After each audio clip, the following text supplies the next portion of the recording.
The night my stepmother raised her glass and called me a disappointment in front of 50 guests. Everyone laughed. My father didn't defend me. My stepbrother smirked. And in that exact moment, I made a decision. I wouldn't argue. I wouldn't cry. I would wait. And 5 years later, I would make them regret that laugh.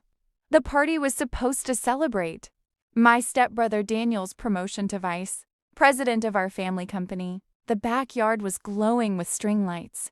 Expensive wine flowed freely, and every guest wore a smile polished with money. I stood near the edge of the garden, invisible but present. That's when my stepmother, Linda, tapped her glass with a spoon. "Let's make a toast," she said sweetly. "To Daniel, the child who truly understands business."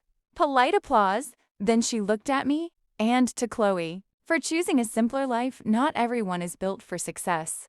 Laughter spread across the lawn. Not loud but sharp. I felt every eye on me, waiting for a reaction.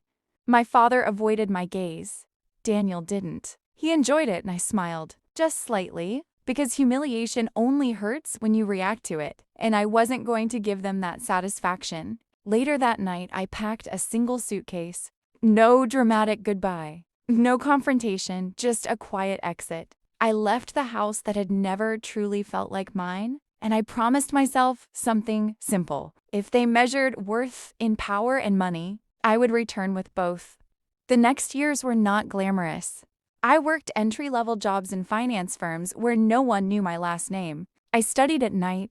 I learned how companies grow and how they fall. I watched executives make mistakes fueled by ego. I learned patience, and slowly, quietly, I began investing, small shares, small risks, small wins.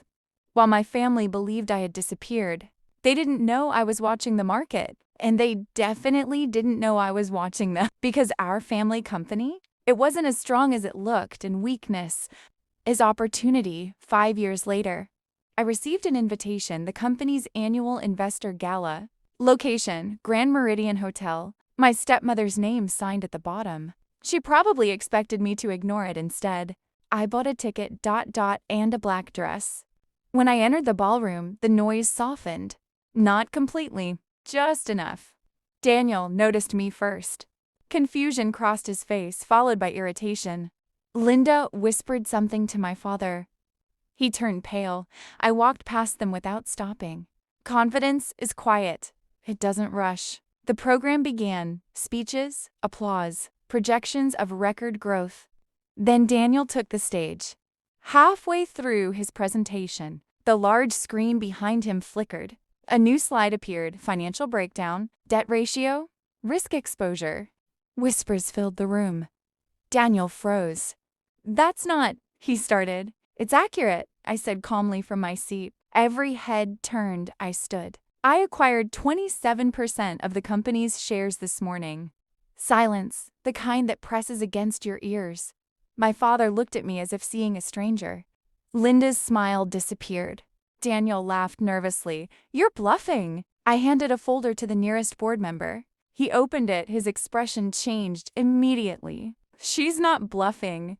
The room shifted. Power shifted. I didn't insult them. I didn't raise my voice. I simply spoke facts. "The current leadership strategy will bankrupt this company within 2 years." I continued evenly.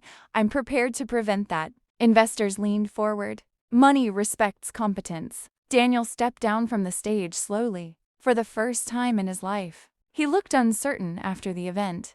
My father approached me privately. "When did you plan this?" he asked. "The night you laughed." I replied, "No anger, just truth." Within 3 months, the board voted. Daniel was removed as acting VP. A restructuring began. Under my supervision, I didn't fire him. I didn't humiliate him publicly. I gave him a lower position. Merit-based, no special treatment. Linda stopped attending meetings.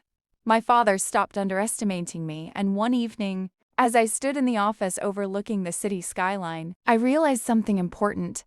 Revenge isn't destruction, it's elevation. They called me a disappointment, so I became undeniable. And the most satisfying part? I never needed their approval, only their silence.